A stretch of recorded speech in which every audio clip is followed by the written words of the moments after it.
Do you want to see this motorcycle run? If you do, hit that subscribe button. Good afternoon, friends. More Flathead parts have arrived, so that means we're working on the Flathead today. I got to point out something real quick, though. This is the box that I received from the post office. Now, just a little bit about this box. This thing was drenched. Obviously, it's been run over a few times. I'm thinking maybe they tried to crush it before they delivered it. I'm not sure. But then the postal carrier that delivers this crammed it into my mailbox. I had to physically work to get this thing out of the mailbox. I don't have a big box. I have a really small box at the house, and I probably should change that up. But this is what I ended up with. Thankfully, everything was packed really well, and everything inside survived as far as I'm aware. I did order a new complete timer. I ordered my generator strap and some miscellaneous hardware to put some things together today. I don't have any idea what they were thinking when they destroyed this box, but they did, and that's how I got it. So I wanted to share that with y'all. I did post that on my shorts feed. Unfortunately, the post office doesn't really care. I took it in to them today to talk to them to say, hey, look, this is how I received this, and they're like, what do you want us to do about it? I love that answer. I understand it from their standpoint. If it's got damaged product in it, then I would have to contact the shipper, and they would have to either refund me or file a claim, and there's nothing that they can do about it on their end. I don't know. I feel like it's a trading point at that stage that they could have got with their carrier or whoever, because I know that this passed through the local post office, so they've seen it smashed or damaged or whatever. Or if they didn't see it smashed or damaged, their carrier did this. I don't think this was a one-man issue. I think this was multiple issues, but then again, I don't really know. I know that these packages change hands many, many times as they travel from New York to me here in Michigan, but it is what it is. The parts are here. They're all in good shape. I really appreciate it. These all came from 45 Restoration.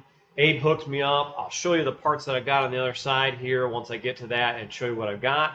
But first, we're going to get this generator installed. I finally have the proper generator strap for a Flathead. It turns out all the generator straps that I own are all for panhead models. I think I have a dozen of these things, and they're all for panheads. I don't have any for flatheads, which I found to be pretty amazing. But let's get this thing installed today. I did order my screw last week, which I had. I just didn't have a way to put it in because, like I said, I had the wrong strap. Now we'll put in my generator. This is, again, a 12-volt converted 32E generator. Retrocycle did the conversion on this. They set me up.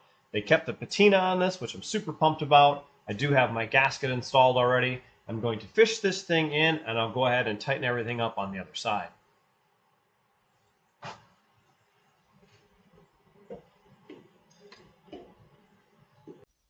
With the generator in place and everything where it should be, the strap has been stretched over it and has been tightened down, so that stuff's all set. Now I can put on my clutch rocker arm here, my floorboard, and I should be able to button up the front crash bar today. So let's start with this. We'll put on this clutch arm here.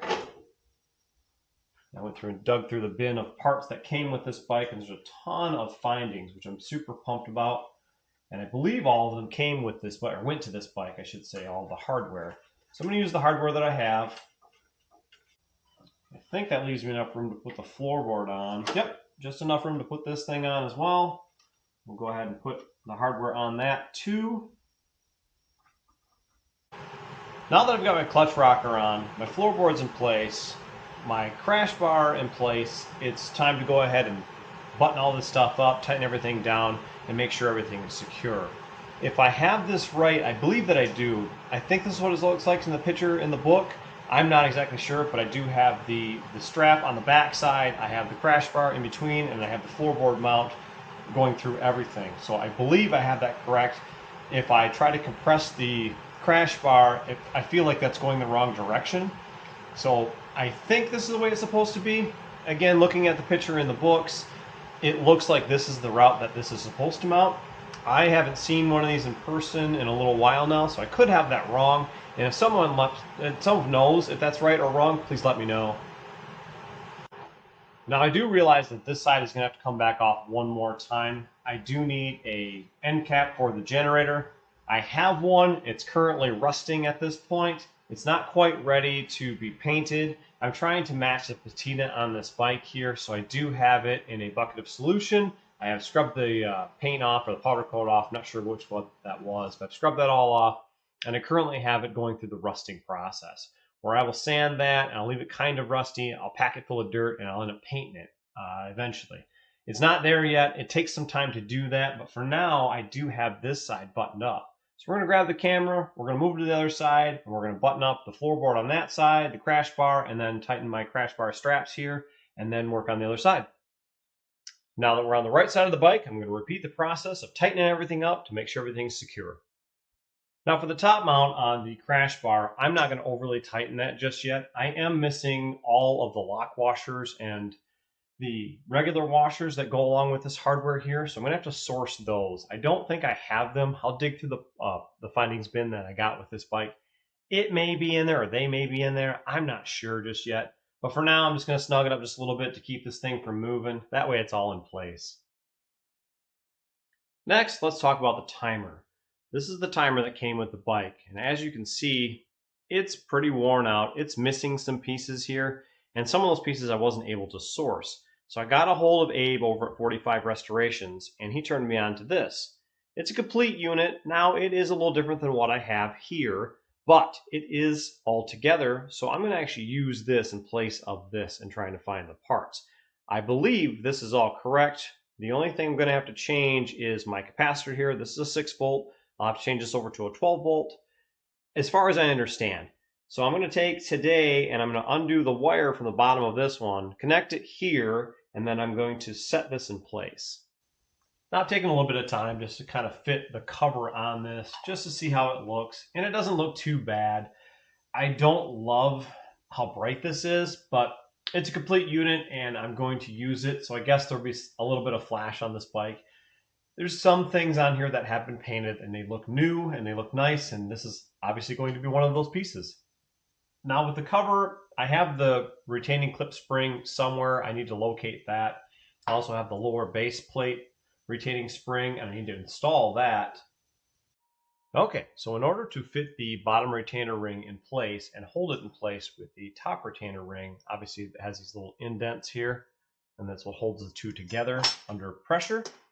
So I'm fishing this thing on slowly underneath the base here to line it up with the holes that are in the timer itself, or the circuit breaker itself. I keep saying timer. I apologize for that. This is a circuit breaker. I know that's what Harley calls it. That's what a lot of people call it. Other people call it a distributor, and many call it a timer. It took a little bit of coaching. I had to use my long screwdriver to kind of push everything up and in place, so that way the top retainer spring could fit on the bottom retainer clip in these little indents. Obviously, it's not an easy thing to do when you're working upside down. You can't really see it. But now I have that in place. I do have the retainer clip on top here, and I can close up my circuit breaker, which is nice. I understand that this is not done yet, and I know that I need to get the strap for this now, because this is a different style circuit breaker, so I will need to buy a strap for this. I'll undo this to put that on, I believe. I don't know yet. I don't have it, so I'm going to have to figure that out. Okay, so I have my timer cap installed here, and I did go through and redo everything. I actually pulled this all back apart because I was second-guessing myself, second-guessing the actual timing of this. And I think I have it correct right now. I'm not really sure. All of the books that I have show something a little bit different, and none of them are very clear. I've got the Palmer's manual, and I have everything, so maybe I'm missing it in the reading. I'm not totally sure. But what I've found is currently I have the engine at top dead center. And I'll move the camera closer to show you what I've got going on. So being that this is at top dead center, my cam placement for the timer here is right here, and the actual line is right here, and it points at, obviously it points a little bit off of this. If I follow it straight down, it's probably about right here, and I think that's correct based on the photo that I see in the Harley Davidson repair manual. I'm not 100% sure. This, at this point, might be a little bit off because it's right on the, it's not quite at the lobe or before the lobe. It's right on the lobe. Maybe this is perfect, maybe it's not. If someone has any ideas on timing on this thing, let me know. Now I understand that you can turn this a little bit, so maybe that's part of it too. Maybe I can advance and retard the timing here, and that makes all the difference in the world. I don't know for sure. I've never done one of these, so this is new to me. But I'm going to leave this right here for right now because I have this set up pretty perfectly. Well, friends, it was nice to get a little more work done on the 48WL. I'm not sure on the timing here. Again, I'm second guessing myself. I'm reading these books and I'm looking at the manual and looking at the pictures and I'm trying to find a video online. I'm a real visual guy. I like seeing it actually take place. So if there's a reference online somewhere where somebody's actually putting one of these together and they kind of show the ins and outs and you know of it, please drop that link in the description below. I would really appreciate it. I do have this buttoned up. The timer base is actually threaded in place. I did put Loctite in there, some blue Loctite, so that's all in place. The bottom retainer clip's in place, the top retainer clip's in place. I do like the cover. Again, I don't love how shiny this is, and maybe I'll go through with a Brillo pad and kind of dull that up a little bit. But for now, it is installed. Two more things, mostly checked off on the list here. Looking over the bike, I'm trying to think of the rest of the things I need to do. I still need to buy a drive chain and get that installed. I still need to get the front brake cable and some of that hardware and get that installed. I need to wire this thing. I need the fuel lines. I need the oil lines. And I think that's it.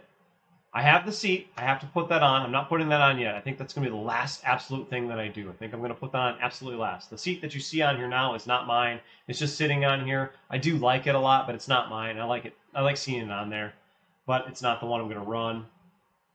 As far as I know, or as far as I'm looking over this thing, I'm in the home stretch. I'm so close to hearing this thing run, and I cannot wait.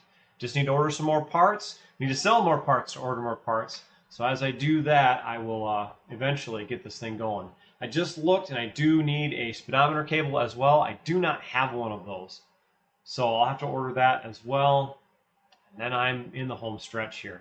I know I'll need a battery yet, so I have to get a battery and wiring. You know, just it's the end things, the things that are the absolute end that you have to kind of finish up and button up before you can put a bike on the road, and that's right where I'm at. So I am super stoked at this point.